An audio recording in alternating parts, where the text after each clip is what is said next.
Hey everybody, my name's Dr. Jonathan Lopez, and I'm many things in life. One being a Marine Corps veteran, the other being a dad. That's the most important role I have. So I started this podcast to interview dads and just discuss different topics with experts in different industries and really tackle everything from fitness and fun to faith and finance. Tune in, like and subscribe, and we look forward to having you every week. Welcome to Rad Dad Podcast. Hey everybody, welcome to the Rad Dad Podcast. Today we're talking about fashion. So it's one of the things that I love. I love dressing up, I love dressing down. I think there's great ways to make both work for you.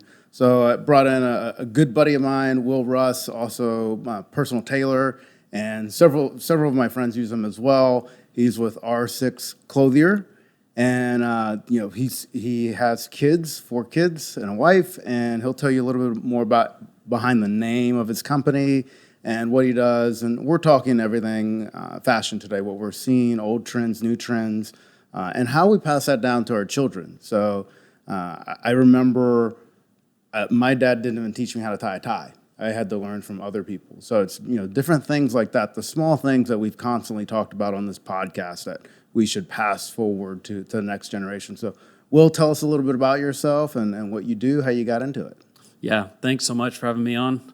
So I started in this business right out of college. I actually started in it the week I graduated from college. So graduated from A&M just like you, got a finance degree, but we can get into the story a little bit more, but I found the company I was with just that summer when I was looking for jobs.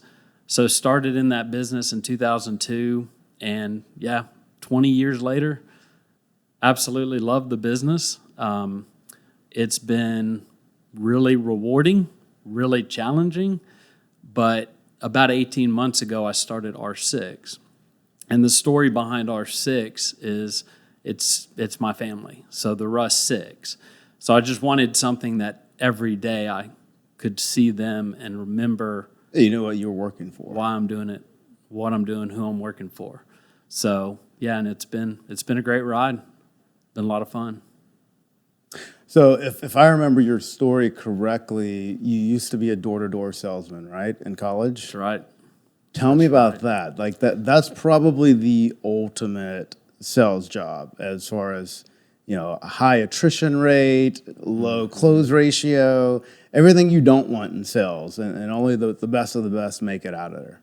It was a rush. So I had a gentleman in my real estate finance class turn around to me. It was my junior year. So we were, spring of junior year of college, turned around and was like, "What are you going to do this summer?" And I was like, "I'm looking at an internship at the time with Motorola down in Austin, which is where my family was." And he goes, "Hey, come check out this little informational." He had sold the summer before, so now he was building his own team. So he said, "Just come check it out. If you like it, cool. If not, no big deal." So I went and was like captivated by this opportunity because it was really high income for the people that crushed it. They didn't tell us about the 90%. They didn't tell us about the 10% that went home that owed money to the company. Long story short, though, I got sucked into it and come to find out one of my Sunday school teachers in the youth group had done it for 8 summers.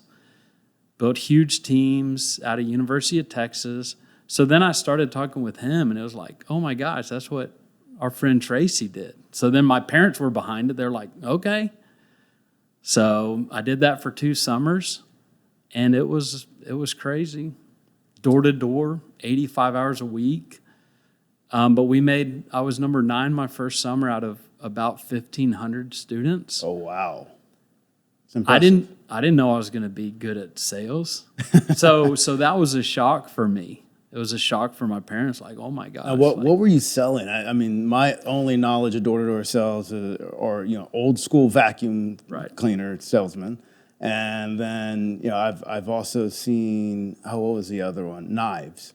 Yep, you've got the Cutco knives. Yeah, Cutco knives. You've got Kirby vacuums. So we were selling educational books. So the company was founded in the Civil War times, and they sold Bibles door to door. So the company's evolved over the 150 years that they've been around, and so they've developed a set of handbooks to help kids with schoolwork. Okay. So our punchline was like, have you ever tried to Google how to solve an equation? It's like, what are you going to come up with? So they built handbooks that kind of help break stuff down. And it was just a quick reference guide. Then we had kids' books and some software at the time, which was 2001, 2002. As you can imagine, they're still going strong, but it's almost all digital. all software, all digital subscription where you can get onto their portal and access all the information. But at the time, I mean, 2001, 2002, it was books, and it was a rush. It was crazy, highs and lows, like you can't believe. Yeah, it reminds me of that episode on Friends where I don't remember if it was Penn or Teller. I'd never know which is which. But he was trying to sell Joey encyclopedias, and Joey didn't have any money. Yeah. He's like, well, what can you buy? What do you have? He's like, $50. I'll give you the W. Yeah, that's it, man. It was, are y'all selling encyclopedias? That was the common response we would get. We're knocking on doors, but we would knock on 45 doors a day. So you were in the spin cycle for sales, how to get good at sales. Sure. 20-minute, 30-minute sale from meeting to closing, and they were writing us personal checks. And then we were delivering the books at the end of the summer. So it was a great learning, certainly a great learning ground. No, and I can imagine how much you would learn in a job like that, and taking those lessons and being able to pass them on to your kids. I mean, we all talk about the jobs that we're successful at or that we love, but we rarely talk about the jobs that we were unsuccessful at, or the ones we didn't like. So I enjoyed being a CrossFit gym owner, but it ultimately didn't work out. One, because we had moved from Little Rock, Arkansas to Dallas, and some circumstances happened with the manager we had on board, and we had to shut down. So I view it as a failure in my book, but I learned so many lessons from it that I can pass on to my son. Yep. And that goes from vetting out people a little bit more when you're hiring them, and really setting a schedule and having tasks to do every day. And as an entrepreneur, I found myself being the CEO, CFO, the janitor, the fix-it guy, and the coach. So it was a little tough, and I always tell people I'm now like the antipreneur. I don't like entrepreneurship for myself. I fit best when I'm allowed the autonomy, but also have the backing of a company, which I feel is why I'm great at my job. I still treat it as if it's my own company when it comes to the money I'm spending and checking up on the ROI of what we spent or what I've spent. And it's I learned so much from failing as a business owner that makes me now a great business owner. I think some people use the term intrapreneur. You're an entrepreneur inside a larger company. So tell me about what you learned from that and what you would pass to your kids from that knowledge. Yeah, so I think the big lessons, we called it the book field. So when we were on the book field, it was all about persistence. It was all about, we would say the answer's behind the next door. And it's such a metaphor for life. It's such a metaphor for any business that you're in. Then the next best opportunity is right past that last no. So, I would get the metrics worked out, 30 conversations a day to get 2 yeses. So if you stopped at 28, well, your next 2 were right there, but 28 no's, most people can't handle that. And I'm very grateful that that's been the experience of my life. Is I've learned to be very persistent. I didn't learn it growing up. So it was something that first summer that I took the risk and went and sold books door to door straight commission. where I grew the most and recognized that I'd say number one was persistence. But number two is that people out there are kind. And I think that in today's society, like we see the worst of it. It's, that's what's broadcast. It's not that people are generally good. People are generally trying their best. And I saw that on the book field because one summer I was in very poor. I'm talking one of the poorest counties in Tennessee. Then the second summer I was in the second richest county in Tennessee. So I go from knocking on literally trailer parks, door after door, to multi-million-dollar houses and getting to learn that people are just people. And I mean, Sure. certainly try to teach that to my kids is like, people aren't trying to be whatever we see broadcast on the news. Like, people are generally good. So that was a very good lesson to go through in college, for sure. No, and like I said, we learn so much in the different jobs that we have over a career. And one of the things that I've learned, and then hearing you talk about it as well, is people are just people. And it's one of the reasons that I started the podcast was we need that human connection again. And we need people to understand that humans are just humans. Whether you live in Highland Park or you live in a trailer park, they're still people, and they're still there to talk to, and they're there to be treated with kindness and with love. And that's what I try to show my son as well, is pass that down. And it's, everyone refers to it as the golden rule, do unto others as you have others do unto you. So it really takes a deeper meaning when it comes to our work and showing our children that. And I remember, our kids aren't perfect, and you have to get them back in line with the family values. And I still remember this past year during the book fair, my son Christian had we don't put a cap on how much you can spend at the book fair because it's books. Right. Yes. But our finances also allow us to do that. So his mother contributes money, I contribute money, and they have it in a little digital wallet now for book fairs. So Christian had over $100 that he could buy books with. And then one of his classmates, she had 3 items. And she's like, "Look at what I got, Christian." And unfortunately, his response was, "That's it?" And I immediately called him over to the corner because I was volunteering at a book fair. And I was like, that's not how we respond. That may be all her parents could afford, and you just ruined her excitement. And luckily, the young girl had thick skin and didn't even shrug her shoulders at what Christian said. So I was extremely grateful for that, but it was a teaching moment. Even when, as a father, you're like, "No, it's not how you're supposed to react. I failed you somehow," but now it's a teaching moment. And the book fair is near and dear to my heart because we didn't grow up with a lot of money. My mother would volunteer to work and manage the whole book fair because they would give her credit.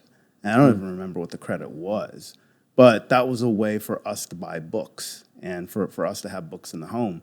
And I don't remember the exact statistic, but children that grow up with books in the home are, I want to say it was like 65 to 70% more likely to graduate high school and go on to college. So books have always been a key part of my life, and growing up and being a parent too.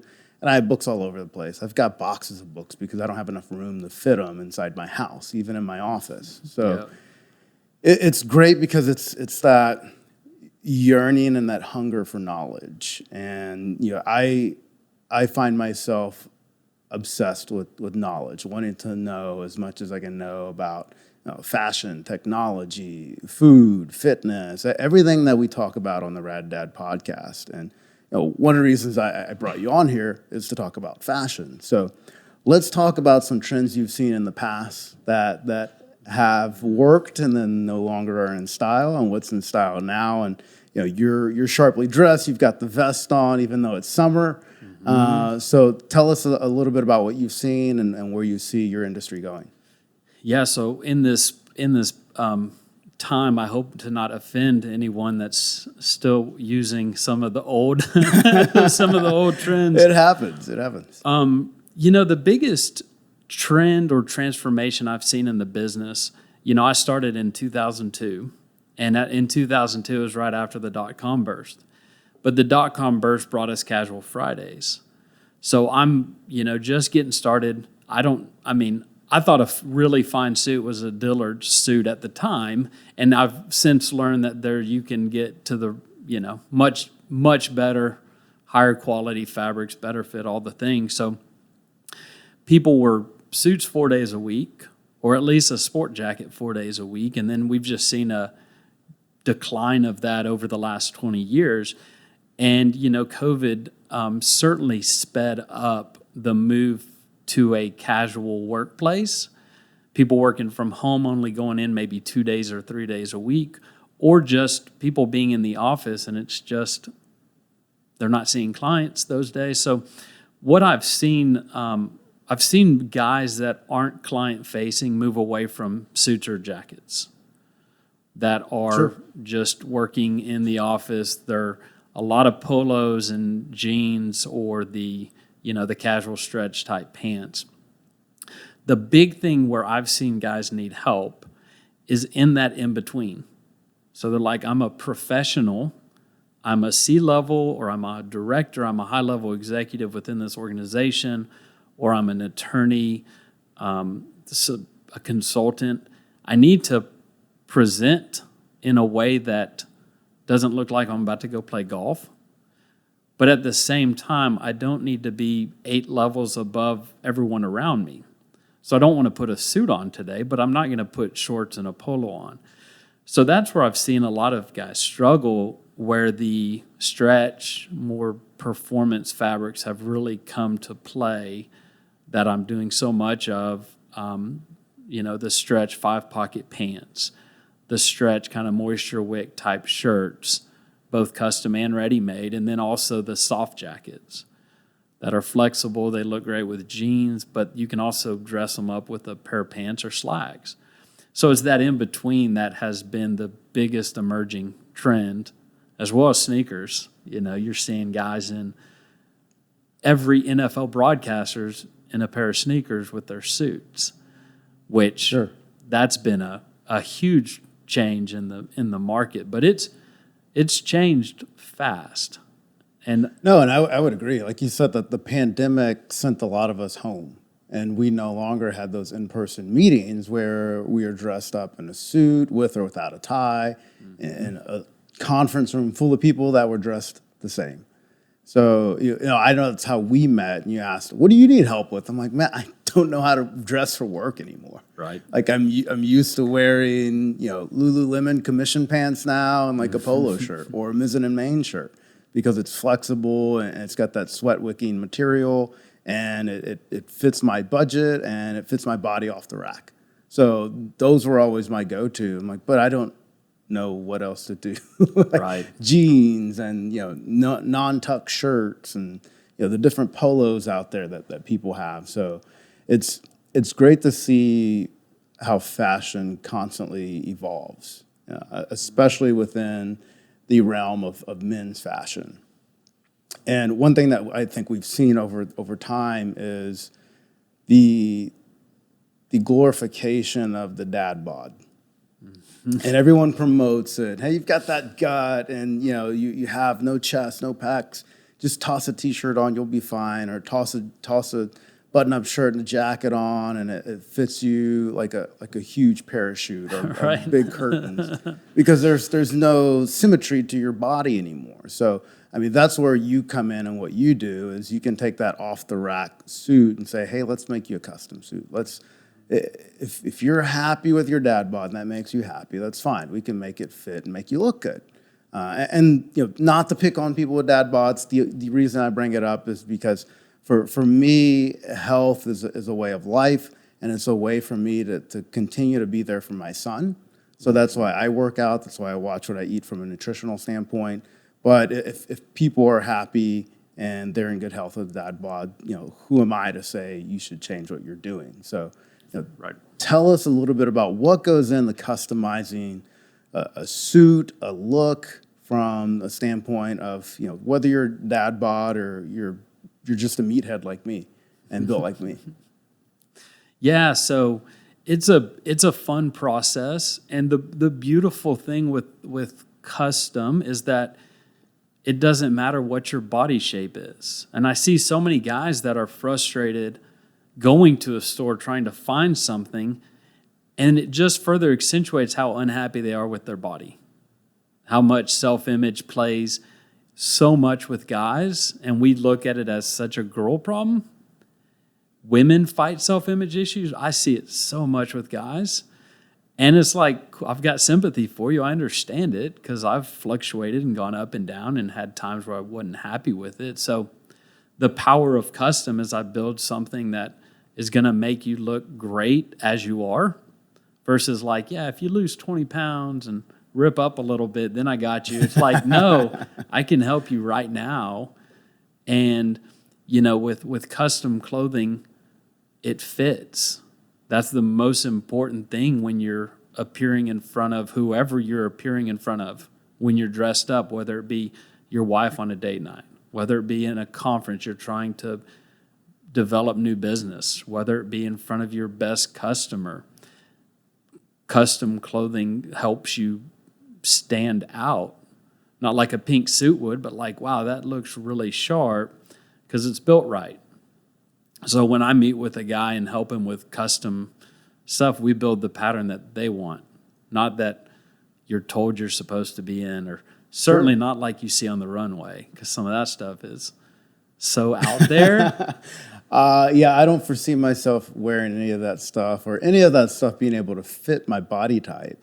So Those guys are all no way 6'1", 175 pounds, 33-inch waist. So yeah, it's a very narrow set of guys that fits in. But the other neat part about custom clothing is you can do small nuanced details that create something that stand out.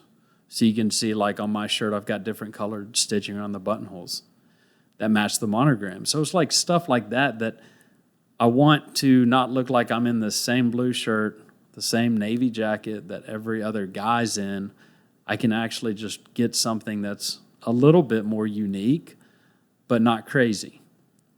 And it just kind of elevates the appearance, which, how we show for people is important. I think how we present, especially when we meet with someone for the first time. I mean, that speaks volumes about who we are before we say a word. And I think that's really important. I've seen it for 20 years where guys start dressing up more, get some nice clothes, and they're like, wow, man, I feel so much better. No, and I'm glad you brought that up on, body image not only being a female issue, it's also a male issue. I mean, I grew up working out since the age of 12. And then in high school, it was, oh man, I want to look like all the guys in the muscle and fitness magazines that I was reading to work out and find programming for. So it's, hey, I want to look like that. And I think that's a piece that we don't touch on nowadays is, the male body image issue from Hollywood and from fitness magazines. It takes a lot to look like that. Yeah. And there's a lot of sacrifice that goes into it, a lot of calculation and manipulation with your nutrition. And I think what was lost in that concept or that marketing ad was, hey, here's everything they had to do to get there. Just like on the women's side of, let's say, the Victoria's Secret models. Here's everything they had to do to get there as well. And here's their nutritional program. Here's their workout program. And yes, they were blessed genetically, but they still had the work for it and get there. And is that attainable for most women? Probably not. Right. Is muscle and fitness models attainable for most men? Probably not. So, it's great that we can discuss these topics and talk about it, everything from trying to find a custom suit to fit to, why this is kind of a factor to talk about. Because we grew up in the society where we were reading magazines, whether it be for programming or for women for shopping, and now we're sitting there like, well, I don't look like that person in the photo. And we're beating ourselves up. But like you said, a custom fit suit or custom clothing makes you have that confidence. And people can tell when you have confidence and you're speaking about topics at work or you're on a date, and they make things more enjoyable. So it's not just about flaunting money or being fashionable. For me, it's about feeling good. And I want to say it was Deion Sanders that said it, and he said, look good, feel good, play good. So it's all about that confidence, that mindset. And if anyone has ever listened to Deion Sanders talk, they would know that that's a confident man.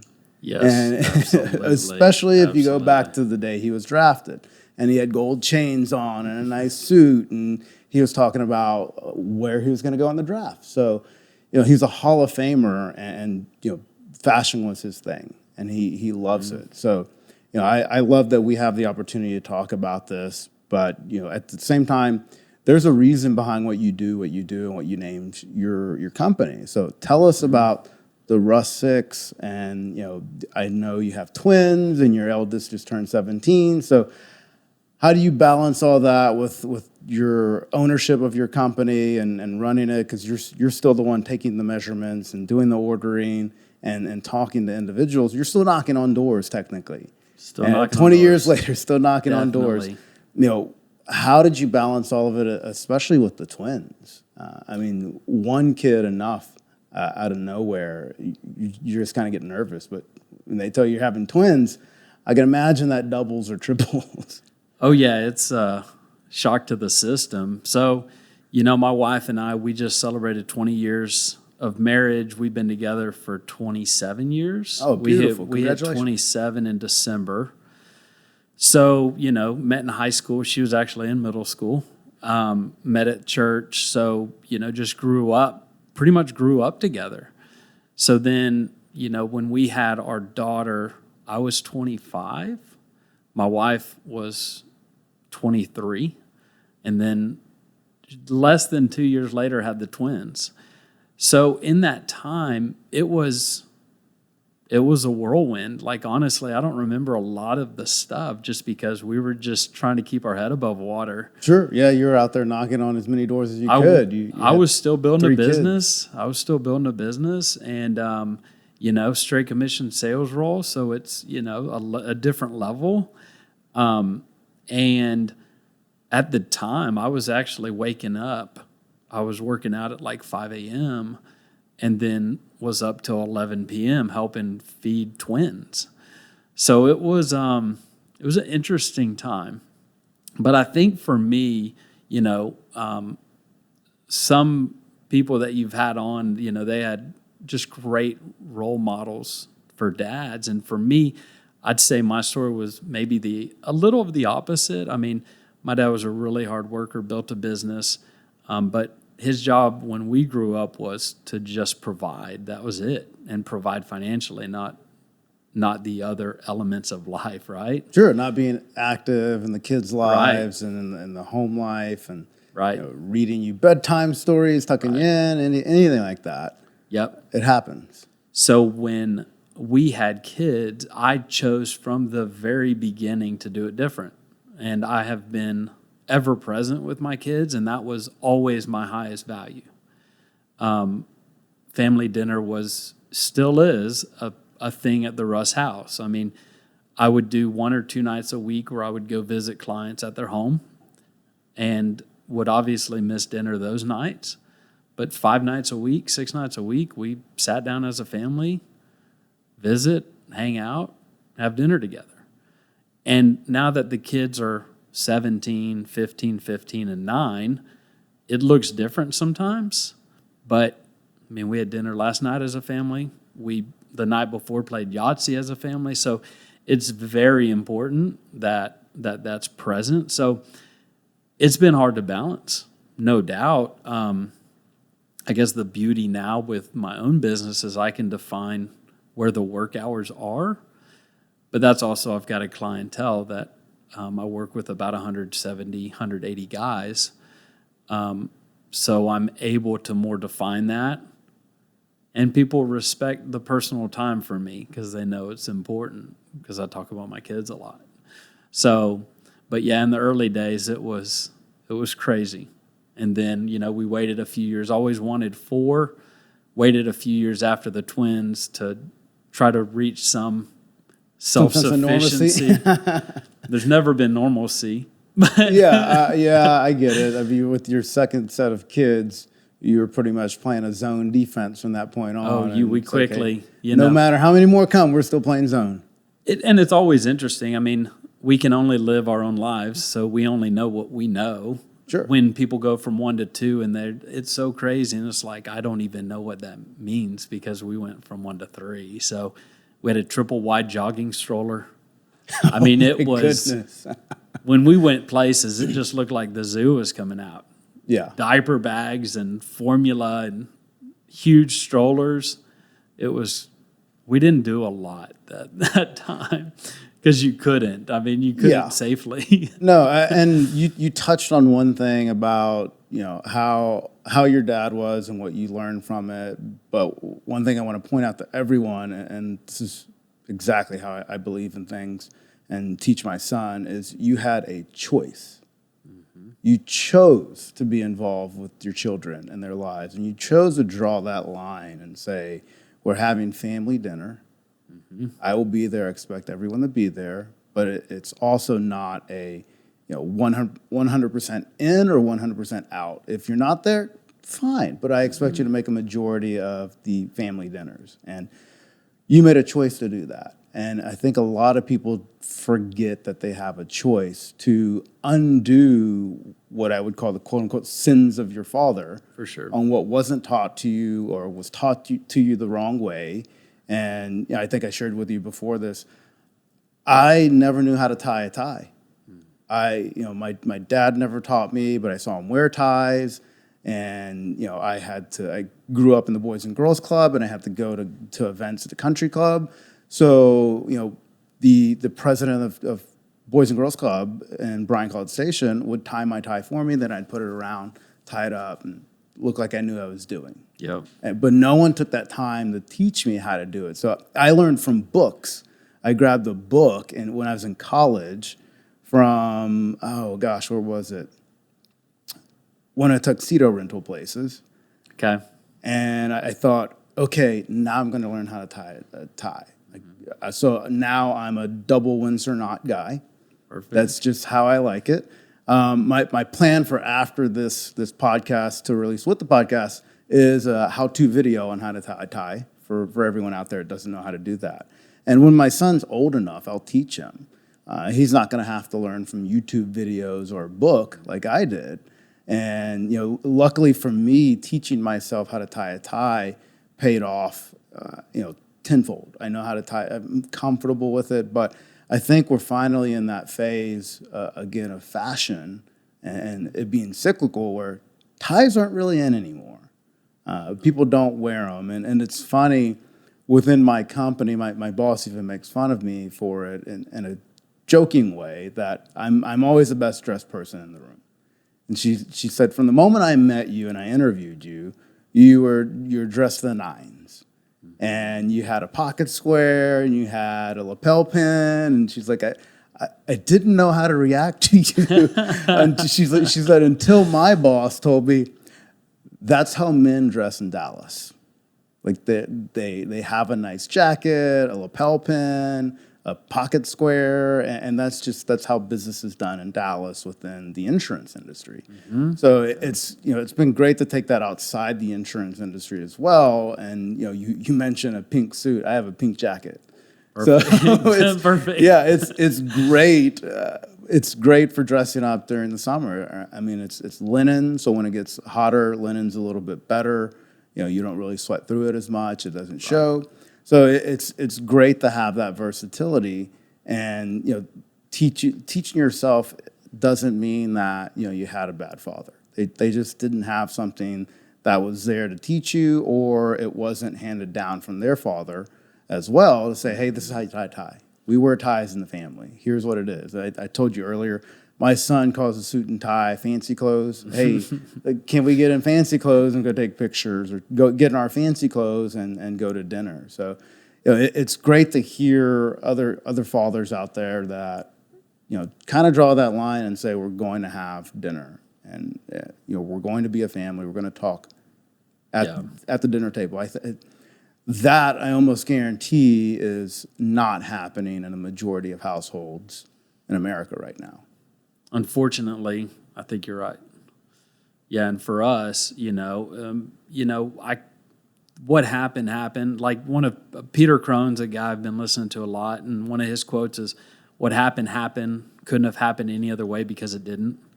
And it's like my dad did absolutely the best he knew how to do with the current circumstances he was in. Sure. And if I were in those same circumstances, I would have done the exact same thing. So I think being able to come to peace with that has been a journey for sure, because I hear guys that had great upbringings with their dad, great connections, still talk to their dad all the time, like a mentor figure.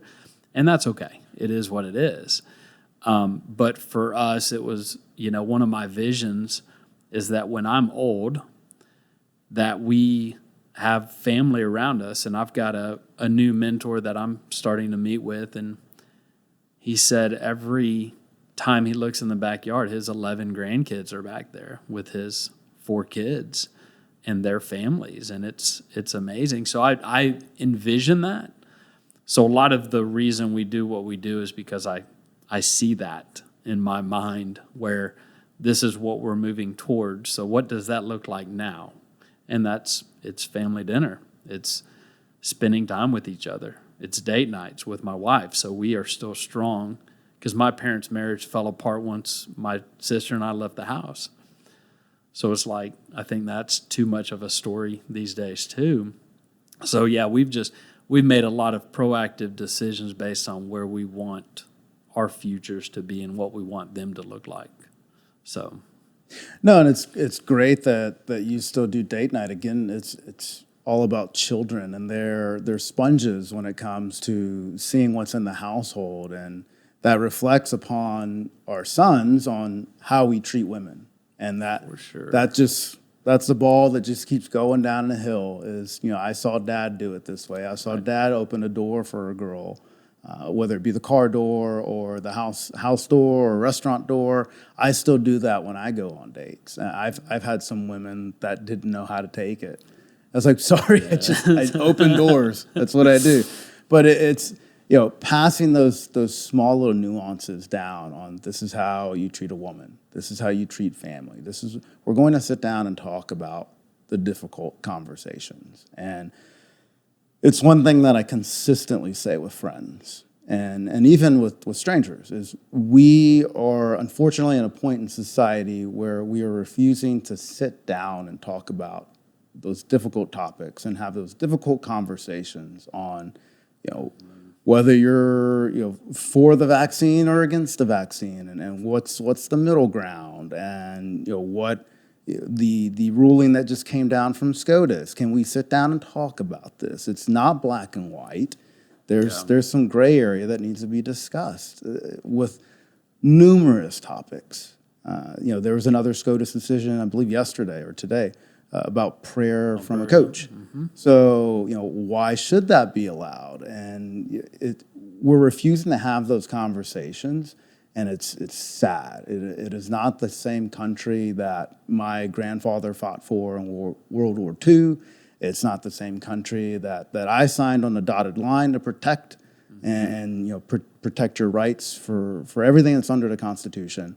And unless we have those conversations at a table again, it's not going to happen. We're not going to progress. We're not going to get things accomplished. We're always going to be at each other's throats, and that doesn't need to happen. There's too many important topics that we need to discuss and overcome, especially right now with inflation making the cost of everything rise, with the supply chain crumbling. And I can imagine it's bad for your business. Yeah, with a majority of the material coming from overseas. So it's a challenge that you've had to overcome. It's a challenge that we've had to overcome on the insurance risk side. And it's something that all Americans have to deal with. I mean, the price of gas nationwide is over $5. Everything's shipped still via trucks. Yes. So the cost of the transportation goes up, the cost of all the goods go up. And, we need to sit down and have those conversations instead of having these bipartisan bickering sessions to where it's just, we know how to do it, you don't know how to do it, forget you, we don't need your vote, when you actually do. So it's just, we've lost that compromise and that discussion. And it's very sad. And it's what, one of the best things about being a dad is the curiosity of your kid and them always asking questions. And I don't know about your kids, but my kid questions authority. I wouldn't say he defies it yet. Yes. And he gets that from me. I was a middle child, so I was always defying authority and questioning authority. So, how did that work in your household, especially with the twins? I can imagine the twins would, group up together and then say, "Hey, let's outvote these people." It's been interesting, and it certainly has evolved over time. But I was a curious kid, so there's stories my sister will still make fun of me. My mom will laugh about how many questions I would ask on a road trip about, and my mom's default answer was, "I don't know, ask your dad." But he wasn't with us, so I'd, forget it till another day. But certainly, yes, a lot of questions, a lot of, at times the twins could team up on us, and they would pit me and my wife against each other. And we've had so many conversations with them about, listen, me and your mom is the most important relationship in this house. Do not do that. That is not sure. Yeah, that don't is drive not a wedge cool. between you two. You cannot do that. So we had to become very sensitive to that when we saw that coming. But having 4 kids, I mean, there's never silence. So we're always answering questions, but I love it because that's where we solve life's problems, and we learn who we are and how to navigate the world because it's a complex place. So I love that they ask questions. It's annoying sometimes, but I have to sit back and, number one, realize that was me. And then certainly, I passed those genes on for them to question everything. I for sure did. And then second is we're all doing the best we can. I mean, I go back to that. It's like they don't know any better. They're 17, 15, 9. And obviously years prior, it's like that's the only way they know to navigate the world right now. So I like it in that way just because, great, this is time that you're asking for my advice or my input. And I think that's cool, but I think a lot of that roots from the relationship, from the time. We've had so much time together. And so I'm thankful for the annoying questions at times. But it's fun to explore the topics with them and have open dialogue. And, it's fun when they can start asking the questions from not just can I have this candy or can I have dessert when they're little to actually asking life's questions and sure exploring and navigating. So, but it's certainly, my wife will turn the radio up sometime and be like, all right, guys, that's good. Let's pause for a minute. My least favorite part of questions is when Christian asks questions during movies, and he does it often. I'm like, well, watch the movie, buddy, and they'll answer your question, or they already answered that question. Pay attention. And it's just, like you said, it's teaching your kids to ask those questions and be curious and have that curiosity thrive in them is great to see. Yeah. And, there's fantastic teaching moments when it comes to that curiosity and their questions. And, you said one thing about trying your best, and it reminded me of a story I heard the other day about former President Jimmy Carter, and he was talking to, I believe it was one of the generals that he was in charge of, and Jimmy Carter was bragging about going to the Naval Academy and graduating number 59 out of 1,500 students, and being a pilot and so on and so forth. And he was asked, well, did you always try your best? Or did you kind of coast through some areas? He's like, yeah, I could have tried my best in this topic, this subject. I kind of coasted through, and I got a B. It wasn't my best. And he's like, so you should question yourself then on where would you be at now and what would you be able to do if you tried your best at everything you did. And that's what I try to point out to Christian is try your best at everything you do, whether it's writing your name to look pretty or they fortunately Christian school still teaches cursive. So you're practicing your letters and your handwriting, and I scribble all the time, and I write in cursive still, and I have notes, and it's funny how many people can't write them or can't read them. And they're like, well, I never learned how to read cursive or write cursive, so I don't know what that says. So I'm like, it's pretty simple. It's self-explanatory. It's not hieroglyphics or anything. So being able to answer those questions with him and then tell him, you need to try your best at this, whether it's ice hockey, whether it's a certain subject at school, or running for school president or something one day. So it's a great topic of discussing on this podcast of trying your best, because if you didn't try your best when you're knocking door to door, like you said, you stopped at number 28 and you usually got 2 out of 30, but your next 2 might be behind the next 2 doors. So it's not giving up. And I think a lot of people have seen the cartoon where a person's digging underground and then they decide to stop, and on the other side is the diamond that they're looking for. So like you said, try your best, keep trying, and I always say try your best, keep trying, don't quit, and have fun while you're doing it. Well, the one thing I've noticed about you and your job, my conversations with you, is you have fun, you enjoy what you do. And I recently interviewed my son, and I asked him if I was happy. He's like, I was like, do you think Dad is happy? He's like, yes. Do you think I like my job?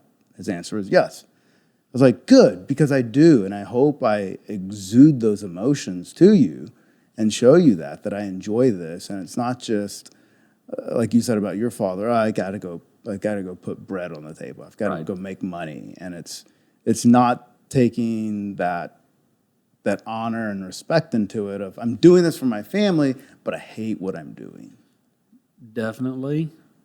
Yeah. I mean, that was definitely an element of his life, I believe still is. And I'm very grateful that I get to show my kids that, and that I didn't go through 8 jobs to find that. Now, the passion and love of the job wasn't there at first. It was hard. I couldn't do what I'm doing now as far as putting stuff together and connecting with clients like I do. Like, it was really a challenge, but I put in the time and I was fully committed to what I was doing. So it just took a little bit of time, and then when it caught on, it's like absolutely love what I get to do every day. And my kids see that, and my kids see the persistence. So I think just being equipped with those 2 things as they continue to grow, go through college, whatever that looks like, and then get out into the workforce, I'm thankful that I could show them that example without necessarily having to fight for it. I think I was just blessed by the things that lined up for me to be where I am now. And another thing I was thinking is when I took the risk to start my own business, that's an example that I'm thankful that they got to see. And what's on the other side of that risk, and getting to experience what we're experiencing now, and just the growth of the business and the fun we're able to have, the freedom that it's creating for us. So I think there's been a lot of really good lessons at a great time in their life, when they're very formative years, middle school, high school, late elementary school, where they can understand a lot more than when they were babies. So that's been a neat experience. And my twin boys, they both want to be a part of the business. And that's a kind of an awesome thought to. No, it's beautiful. Wonder they what can come that and work looks for like, you, but- and anytime they have questions, they can ask you, and you've got 20 years under your belt. Mm-hmm. And then one of my boys is like, Dad, for my birthday next year, I want a custom suit. It's like, he's not going to wear it that much, but he wants it so that he can put it on for, obviously he'll have like high school dances and different stuff like that he'll, and he's, loving the business. So that's been really a cool experience. No, that's great. And I think it's one of those things, again, that we don't see too often anymore, is sons or even daughters following their father's footsteps of whatever their profession is, or taking over the family business. For you, fortunately, you have a son that's like, I want to do what you do, Dad. Like, you seem like you enjoy it and is happy. I grew up around it. It provided us everything I enjoy. So I want to do what you do. And if my son were to tell me that one day, I'd be happy. If he didn't tell me that, I'd also be happy. I mean, I love to support him in anything he wants to do. I've always joked about this, but I'm also serious. But I don't really support him going for a liberal arts degree. Yeah. and racking up debt and not being able to get a job to ever pay it off. And so it's I lucked out that he's interested in engineering, and fortunately, what that means is there's a high probability he would go to Texas A&M, since they have a great engineering school. Yes. But also, if not, there's no sweat off of my back. It doesn't bother me at all. So, if he chooses Texas, it's not going to offend me. It's not going to hurt me. It's where he chooses to go and what's the best fit for him. So, that's perfect. But, we're coming up on the end of time. So I always like to leave the show with, what is one thing you want your kids to know, whether it's knowledge that you have or something that you want to say to them if you weren't here anymore, whether it's now or in the future? That's a big question. It is. I think, Einstein has that quote, and it says the most defining decision we have is whether we live in a hostile or kind universe. Something to that effect. I know I'd mess it up a little bit, but I would just encourage them to be gentle, be peaceful with others, and just recognize that everyone in this hostile environment we're in, just be kind, and recognize that everyone has a different point of view based on how they've grown up and what they've been through. So just be understanding, be kind, be gentle, generous, just all those really kind, nice qualities.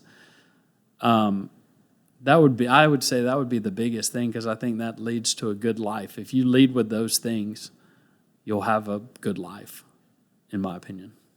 No, that's great. It's a great way to end the podcast. It really reminds me of a father-centric movie titled, Pursuit of Happiness with Will Smith. Mm-hmm. And I still remember the scene where he went into the interview dressed in horrible clothes. He had a tank top on and dirty slacks and dirty shoes, but everyone knew how he treated people. And that he was trying his best, and he was doing it for his son. So, that's a great way to end the podcast. It's beautiful on treating other people with kindness, because ultimately they may not remember what you were wearing, but they'll remember how you treated them and how you made them feel. Always, so, absolutely. Thank you for coming on. I enjoyed it. I appreciate it. You. And everyone, join us in 2 weeks for another episode, and we look forward to seeing you later on. Thank you. Thanks for joining Rad Dad Podcast, everyone. Please like and subscribe, and we'll see you on the next episode.